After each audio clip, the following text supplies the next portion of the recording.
PDM کے سربراہ مولانا فضل الرحمان نے کافلی کے سربراہ چودھری شجاعت حسین سے ان کی رہائش گاہ پر ملاقات کی ہے۔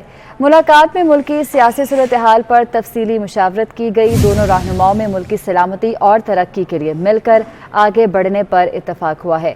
اس ملاقات کا مزید احوال جان لیتے ہیں، عثمان خان ہمارے ساتھ موجود ہیں۔ جی عثمان، بتائیے گا۔ جی بالکل، PDM کے سربراہ مولانا فضل الرحمان نے چودھری شجاعت حسین سے ان کی رہائش گاہ پر ایک تفصیلی ملاقات کی ہے۔ ملاقات میں JUI کے سیکرٹری جنرل سینیٹر مولانا عبدالغفور حیدری بھی موجود تھے۔ ملاقات میں ملکی سیاسی صورتحال پر مشاورت ہوئی ہے۔ ملاقات میں دونوں رہنماؤں نے گزشتہ روز پیش ہونے والے بجٹ پر بھی گفتگو کی ہے، جبکہ دونوں رہنماؤں نے ملک کی سلامتی اور ترقی کے لیے آگے بڑھنے پر وہ اتفاق کیا ہے۔ دونوں رہنماؤں نے آگے بھی مشاورت جاری رکھنے پر بھی اتفاق ہوا ہے، جبکہ دونوں رہنماؤں نے قومی حکومت کہا ہے کہ قومی حکومت عوام کے مسائل حل کرنے کے لیے تمام مسائل کو بروکار لائے گی۔ قومی حکومت مل کر قوم کو معاشی بحران سے نکالے گی۔ دونوں رہنماؤں نے گفتگو کرتے یہ بھی کہا ہے کہ سابق حکمرانوں نے جاتے جاتے ملک کو معاشی بحران میں دے گھیرا ہے، جسے قومی حکومت معاشی بحران سے نکالنے کے لیے اپنی پوری جدوجہد کر رہی ہے۔ جی ٹھیک ہے، بہت شکریہ۔ افسوسناک خبر آپ تک پہنچائیں۔ پاکستان پیپلز پارٹی کے رہنما سینیٹر سکندر مہندرو انتقال کر گئے ہیں۔ ذرائع کے مطابق سکندر مہندرو کینسر کے عارضے میں مبتلا تھے اور 2 ماہ سے امریکہ کے ہسپتال میں زیر علاج تھے۔ منگل تک ان کی میت پاکستان لائی جائے گی۔ محمد کامران سے تفصیلات جانتے ہیں۔ جی کامران، بتائیے گا۔ جی بالکل، پاکستان پیپلز پارٹی کے سینئر رہنما اور سینیٹر ڈاکٹر سکندر علی مہندرو جو ہیں وہ امریکہ میں انتقال کر گئے ہیں۔ خاندانی جو ذرائع ہیں اس کے مطابق ڈاکٹر سکندر مہندرو کینسر کے عارضے میں مبتلا تھے اور 2 ماہ سے ہی وہ امریکہ میں اس حوالے سے زیر علاج تھے۔ اہل خانہ کا کہنا ہے کہ ان کی جو میت ہے وہ منگل تک پاکستان لائی جائے گی۔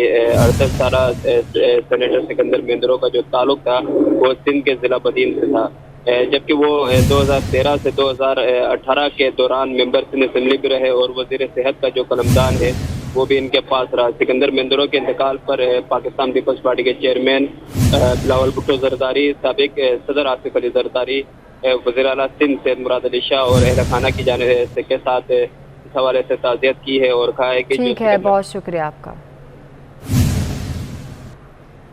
وزیر خزانہ مفتاح اسماعیل کا کہنا ہے کہ مشکل فیصلوں کے علاوہ کوئی راستہ نہیں۔ افسوس کی بات ہے کہ ہمیں پیکج کے لیے دوسرے ممالک جانا پڑتا ہے۔ پاکستان ایک باوقار ملک ہے، معیشت کو سنبھالنا ہوگا، مشکل فیصلے لینے ہیں تو لیں گے۔ یہ بجٹ بھی اسی کی کڑی ہے۔ بجلی میں 1600 ارب روپے کا نقصان ہو رہا ہے۔ بجلی سستی کرنے کے لیے 16 روپے فی یونٹ سبسڈی دی۔ گیس میں 400 ارب روپے کی سبسڈی دی گئی۔ گیس میں نقصان ہو رہا ہے، پتہ نہیں چلتا کہ چوری ہوتی ہے یا اڑ جاتی ہے۔ توانائی کے شعبے کا نقصان دفاع کے بجٹ سے بھی زیادہ ہے۔ رواں مالی سال میں حکومت پاکستان نے 1100 ارب روپے سے زیادہ بجلی کے محکمے کو سبسڈی دی ہے۔ 1100 ارب روپے ہم 100 ارب یونٹ بنا کے کنزیومرز کو پہنچاتے ہیں، جس کا بل کرتے ہیں 100 ارب یونٹ۔ تو اس کا مطلب ہے کہ ہم نے 11 روپیہ سبسڈی دی ہے بجلی کو سستی کرنے میں، اب جو بجلی کے بل میں جو گیپ آ رہا ہے اس کو کرنے میں۔ اس کے علاوہ 500 ارب روپے کی ہم نے سرکولر ڈیٹ کو کیا ہے۔ تو اس کا مطلب ہے کہ 500 ارب روپے کا یہ سرکولر ڈیٹ جو ہوتا ہے یہ پاور سیکٹر لاسز ہوتے ہیں، اس کو ہم سرکولر ڈیٹ کہتے ہیں، ایکچولی یہ پاور سیکٹر ڈیٹس ہیں، تو یہ بھی ہم نے دینے ہیں۔ تو بہت سارے سکوم ہیں، لیکن یہ جب 1100 ارب روپے یا 1600 ارب روپے کا وفاق کا نقصان ہو جاتا ہے تو یہ ملک کو لے ڈوبے گا۔ اور میں آپ کو یقین دلا رہا ہوں، میں وہ نہیں کرنا چاہ رہا، الارمسٹ نہیں ہونا چاہ رہا ہوں، میں کسی کی وہ نہیں کر رہا ہوں کہ اس کی غلطی ہے اس کی غلطی ہے، کہ اگر اس چیز کو ٹھیک نہیں کیا، اس چیز کو ایڈریس نہیں کیا تو یہ ملک جو ہے اس کا متحمل نہیں ہو سکتا۔ ہماری معیشت اتنا بڑا بوجھ نہیں اٹھا سکتی ہے۔ 1600 ارب روپے by the way is more than the defence budget. So مطلب آپ یہ سوچ لیجئے کہ یہ 1600 ارب روپے از 3 times more than the running of the civilian government. تو یہ آپ سوچیں کہ کتنا بڑا آپ نے ادھر نقصان کیا ہے۔ پھر آتے ہیں ہم گیس کے شعبے میں۔ گیس کے شعبے میں بھی تقریباً 400 ارب روپے کی سبسڈی رواں مالی سال میں دی گئی ہے، جس میں PM پیکج بھی ہے، ہم جو گیس دے رہے ہیں وہاں پہ۔ یہ 400 ارب روپے تو ایک نقصان ہو گیا۔ جو نقصان نہیں نظر آ رہا یہ کہ 1400 ارب روپے کا آپ نے گیس میں سرکولر ڈیٹ کر دیا۔ جہاں پہ ہم گیس کے سبسڈیز لے کے چلے گئے، جہاں پہ ہم گیس کا حال کیا ہے، میں آپ کو ایک ایگزامپل دیتا ہوں کہ 20% میرے خیال سے SSGC کے اندر UFG ہے، یعنی کہ 200 ملین کیوبک فٹ گیس، $200 ملین کی گیس وہ ہوا میں اڑ جاتی ہے، ہم کو پتہ ہی نہیں چلتی کہ وہ کیا ہے۔ ان اکاؤنٹڈ فار گیس، ہمیں یہ بھی نہیں پتا کہ وہ چوری ہو گئی ہے یا لیک ہو گئی ہے۔ آج یہ بڑی अफसोस की बात है कि हमको दूसरे ममालिक में जाना पड़ता है, किसी से पैकेज ले लें या किसी से लोन ले लें या किसी से जो भी आप कह के डिपॉजिट ले लें, जो भी कह के ले लें।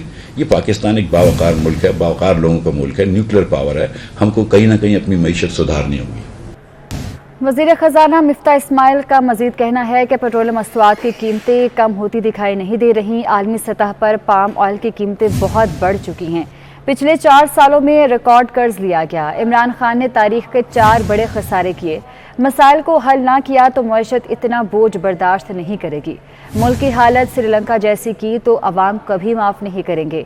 पर्सनल इनकम टैक्स कम करने की कोशिश है कि अमीर भाइयों से टैक्स थोड़ा ज़्यादा लिया जाए। सबसे 4 बड़े डेफिसिट जो है इमरान खान ने किए। मैं फिर ये कहता हूं कि 20 साल में जितना 3 साल पौने 4 साल में जितनी डेट इन्होंने ली है, उतनी जो है वो डेट 71 साल में ली गई थी, उसका 80% ले लिया है। और आप देखें कि जिस साल में छोड़ के गया था उस साल 1499 अरब रुपए हमने डेट सर्विसिंग की थी, 1499 अरब रुपए। इस साल हमने 3950 अरब रुपए का तखमीना रखा है। देखिए आप मतलब ये कि 2500 अरब रुपए और दे रहे हैं सिर्फ डेट सर्विसिंग में। ये 2 डिफेंस के बराबर हो गया। मतलब ये मुल्क के अंदर हम टोटल टैक्स जमा करेंगे 7000 अरब रुपया, 7004 अरब रुपया। नॉन टैक्स रेवेन्यू हमारा 2000 अरब हो जाएगा, तो ये 9000 अरब हो जाएगा। 7 में से तकरीबन 4000 अरब रुपए हम दे देंगे सूबों को, तो 3000 हमारे पास नेट बचता है और 2000 मेरे पास उसका आएगा नॉन टैक्स रेवेन्यू का। 5000 बचता है, उसमें से 4000 आपने दे दिया सूबों को, सॉरी 4000 दे दिए डेट सर्विसिंग में। अब 1000 अरब रुपए रह गए। 1000 अरब में पूरी हमको अब, और मैं आपको बता चुका हूं कि 1500 अरब रुपए, 1100 अरब रुपए तो सिर्फ कैश हमने सब्सिडी दी है पावर सेक्टर को। 300 अरब रुपए से ज्यादा हमने कैश सब्सिडी दी है उसको। 1000 अरब के अंदर हमको पूरी सिविलियन गवर्नमेंट चलानी है, पूरी मिलिट्री चलानी है, सब्सिडीज देनी है। उसके बाद गिलगित बल्तिस्तान, आज़ाद कश्मीर, इस्लामाबाद, इन सबको भी फाटा, इन सब के भी पैसे वफाक देती है। आगे बढ़े और आपको बताएं कि वफाकी हुकूमत ने बजट 2022-23 में गाड़ियों पर 50,000 से 5 लाख रुपए तक एडवांस टैक्स आयद करने की तजवीज़ दी है। लाहौर कार डीलर्स फेडरेशन ने टैक्स इजाफे की तजवीज़ को मुस्तरद किया है। डीलर्स का कहना है कि पहले ही sales tax, withholding tax समेत 5 टैक्स दे रहे हैं। मजीद इजाफे से तो कमर ही टूट जाएगी। उनका मजीद क्या कहना है, सईद अहमद से जानते हैं। जी सईद बताइएगा। बिल्कुल, वफाकी हुकूमत की तरफ से बजट 2022-23 के अंदर जो छोटी बड़ी गाड़ियों के ऊपर जो टैक्सेस के निफाज का फैसला है वो किया है और तजवीज़ दी है, जिसके बाद जो गरीब की सवारी, छोटी सवारी थी, वो भी अब महंगी है, वो हो जाएगी। हम इस वक्त कार डीलर फेडरेशन लाहौर के जो सदर शरा सलीम है उनके साथ मौजूद हैं। और ये 600 सीसी गाड़ी है। ये गाड़ी अमीरों की गाड़ी नहीं है, ये बिल्कुल जो लोअर क्लास हमारे पाकिस्तानी हैं उनकी गाड़ी है। इस पे भी हुकूमत ने टैक्स लगा दिया 10,000 रुपया। बाकी टैक्सेस जो इस पे हज़ारों के हिसाब से हैं वो तो हैं ही हैं। ये एक एक्स्ट्रा 10,000 रुपया इस बजट में एक गुंडा टैक्स फेडरल की तरफ से लगा दिया गया। ये 800 सीसी पिकअप है, इस पे भी इन्होंने 15,000 रुपया टैक्स लगा दिया है। ये 1000 सीसी गाड़ी है सुजुकी वैगनार, इस पे इन्होंने 20,000 रुपया टैक्स लगा दिया है। गाड़ी खड़ी है 1200 सीसी, उस पर उन्होंने 25,000 रुपया टैक्स लगा दिया है। 10,000 से शुरू लेके सीसी वाइज ये 5 लाख तक ये टैक्स ले गए हैं। और ये वो टैक्स है जो टैक्सेस लगे हुए हैं उनके अलावा। अच्छा खान साहब, ये 1000 सीसी गाड़ी है, ये बताइएगा कि हमारे नाज़रीन को पहले इसमें कुल कितने टैक्सेस थे, कितने की पड़ती थी, अब मज़ीद टैक्स के बाद ये गाड़ी आम कस्टमर कितने में पड़ेगी 1000 सीसी? देखें जी, गाड़ी की कीमत तो एक अलग इशू है ना। जो टैक्सेस गवर्नमेंट लेती है वो पहले ही से लाख सवा लाख रुपए इसके ऊपर टैक्सेस, एक्साइज की बाद में मुख्तलिफ चीज़ों में इनकम टैक्स शामिल हो जाता था, प्रोफेशनल टैक्स, फलां टैक्सेस मिला के। अब ये वो टैक्सेस अपनी जगह पे अलहदा हैं, गाड़ी की कीमत अलहदा है। और ये 1000 सीसी है, इस पर 20,000 रुपये टैक्स अलग है। आम आदमी की पहुंच से गाड़ियां हैं वो दूर होती दिखाई दे रही हैं। और ये मुतालबा भी कर दिया कि हुकूमत वक्त इस जो रात को ऐलान किया गया है टैक्सेस का, ये फैसला फिलफोर वापस ले, नहीं तो कार डीलर फेडरेशन के प्लेटफार्म से पाकिस्तान भर के अंदर जो एहतजाज की कॉल है वो दी जाएगी। और जब तक इनके मुतालबात पूरे नहीं होंगे, ये हड़ताल है वो पाकिस्तान भर के अंदर करने का इंदिया है, वो कार डीलर फेडरेशन लाहौर के सदर ने दे दिया है। ठीक है, बहुत शुक्रिया आपका।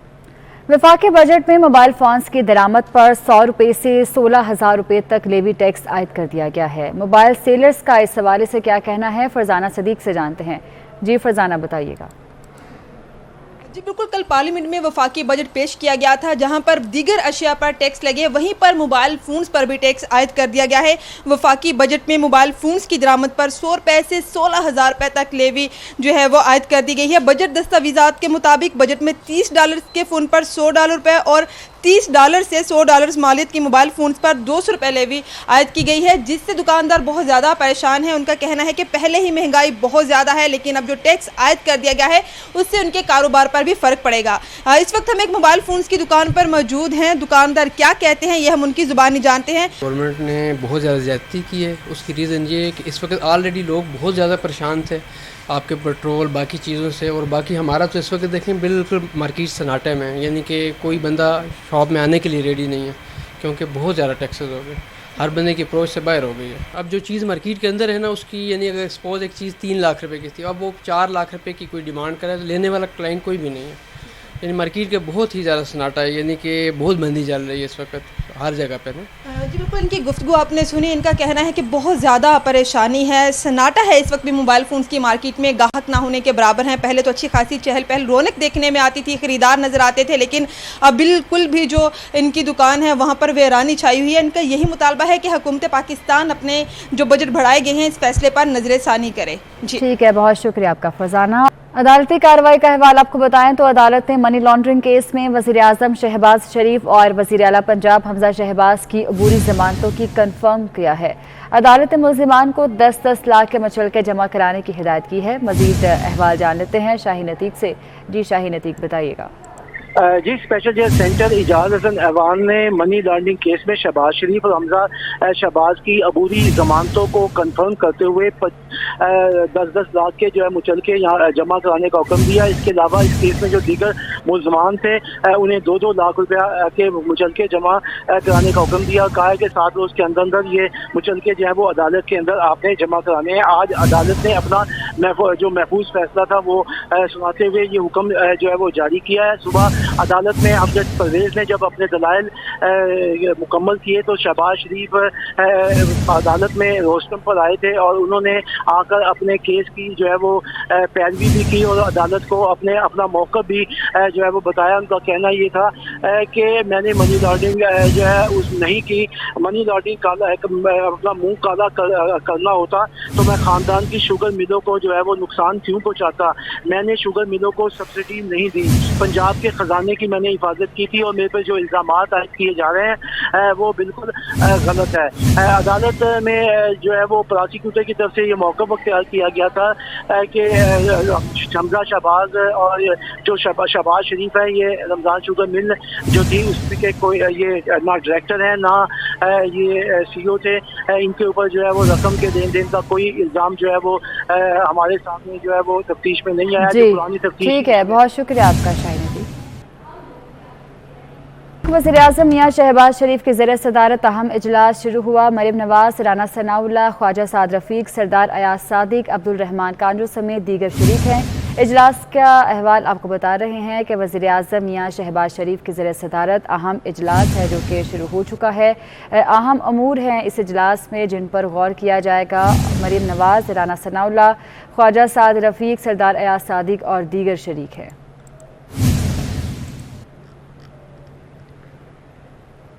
वज़ीर रेलवे ख्वाजा साद रफ़ीक कहते हैं कि पाकिस्तान इंतहाई मुश्किल मौशी सूरत हाल से गुजर रहा है। अब ये जिम्मेदारी हम पर आ पड़ी है और हम पूरी कोशिश कर रहे हैं कि इदारों में इस्लाह करें, अवाम और पाकिस्तान की बेहतरी के लिए काम कर रहे हैं। मॉडल टाउन लाहौर में गुफ्तगू करते हुए ख्वाजा साद रफ़ीक का मज़ीद क्या कहना है, आइए आपको सुनाते हैं। पाकिस्तान एक निहायत मुश्किल माशी सूरत हाल से गुजर रहा है और अब ये जिम्मेदारी हमारे कांधों पर आन पड़ी है। हम इंशाअल्लाह ताला पूरी कोशिश कर रहे हैं कि अदारों के अंदर भी इस्लाह करें और लोगों की बेहतरी का और पाकिस्तान की बेहतरी के लिए जो इक़दाम लिए जा सकते हैं वो लें। और अभी आपको बताएं कि साबिक सदर आसिफ अली जरदारी की बाप पार्टी के पार्लिमानी लीडर खालिद मगजी से मुलाकात हुई है। मुलाकात में मुल्की सियासी सूरत हाल पर तबादला ख्याल हुआ। मुलाकात में बलूचिस्तान की सियासी सूरत हाल पर भी गुफ्तगू हुई है।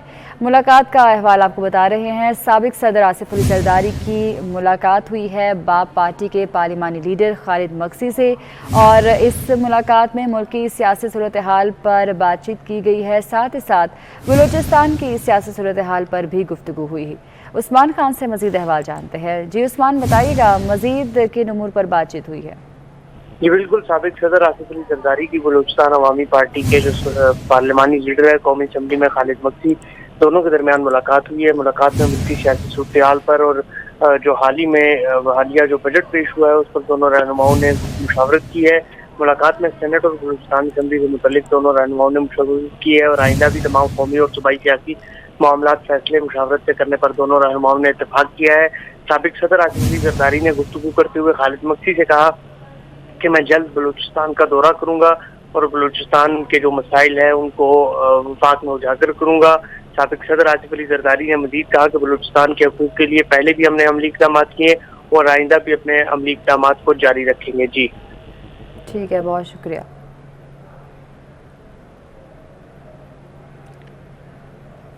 और खबर है कि बुज़दार सरकार के मंसूबाजात एंटी करप्शन के रडार पर आ गए। एंटी करप्शन एस्टैब्लिशमेंट ने पीटीआई के दौर में शुरू किए गए मुख्तलिफ मंसूबाजात में मुबैना बेज़ाब्तियों की तहकीकात शुरू की हैं। कैसर खोखर से मज़ीद तफसीलात जान लेते हैं।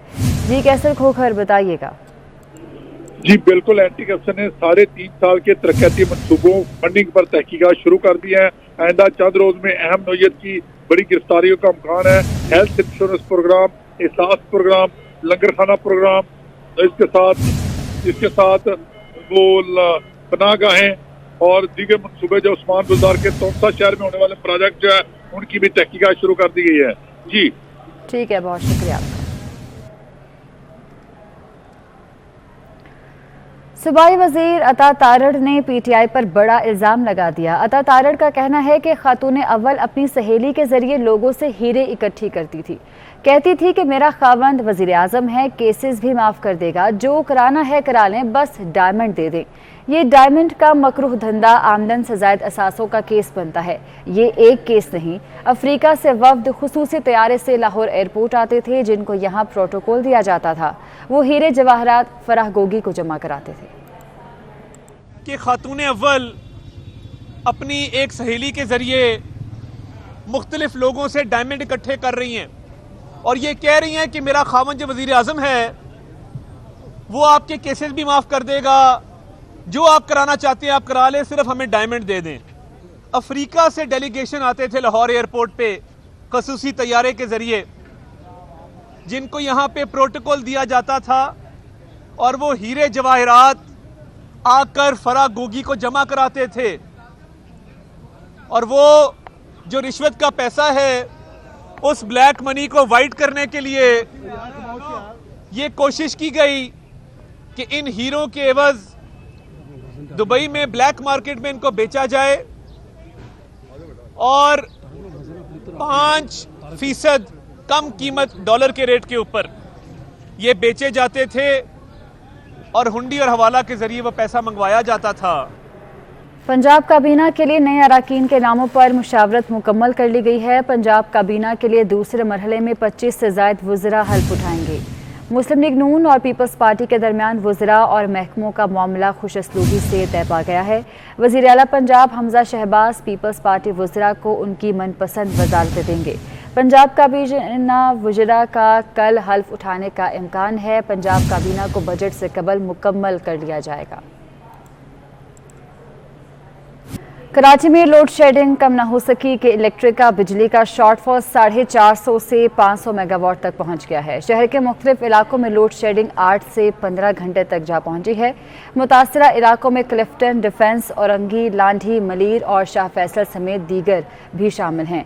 मजीद वहां पर क्या सूरत हाल है जान लेते हैं। हमारे नुमाइंदे अशरफ खान हमारे साथ मौजूद हैं। जी अशरफ, बताइएगा। लोड शेडिंग की बात की जाए तो वो बढ़ती ही जा रही है। इस वक्त शहर में 10 से 15 घंटे तक की लोड शेडिंग हो रही है और शहर में जो KLRT की जानिब से बिजली की सप्लाई है वो 2750 मेगावाट रह गई है और मजमूई तौर पर शहर की डिमांड जो है 3250 है, यानी 450 से 500 मेगावाट का शॉर्टफॉल है।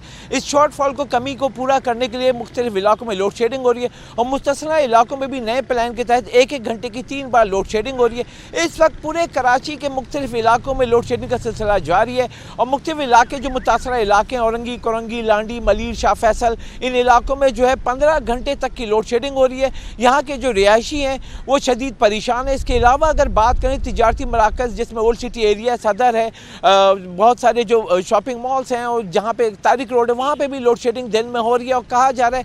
लेकिन अगर इम्पैक्ट देखें यहाँ पे सनतकार हो, ताजिर हो, आवाम हो, हर कोई परेशान है। उसकी बुनियादी वजह ये है कि लोड शेडिंग का जो जन है काबू से बाहर हो गया। जो लोड शेडिंग है 10 से 15। ठीक है, बहुत शुक्रिया आपका।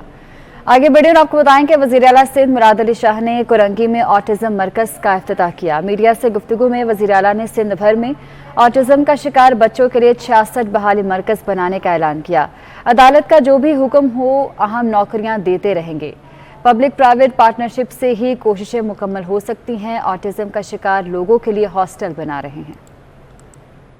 66 सेंटर्स पूरे सूबे में DEPD देख रहा है और उनमें बेहतरी ला रहा है। गुंजाइश अभी बहुत ज़्यादा है, लेकिन हमारी कोशिश यही है कि जो कानून असम्बली ने बनाए उसके तहत हम वो सारे सहूलतें मुहैया करें इन सेंटर्स को। इसमें ख़ास तौर पे मैं मेंशन करना चाहता हूँ जो प्राइवेट सेक्टर में हमें बेइंतहा मदद मिली है जिसके बगैर हम ये नहीं कर सकते थे।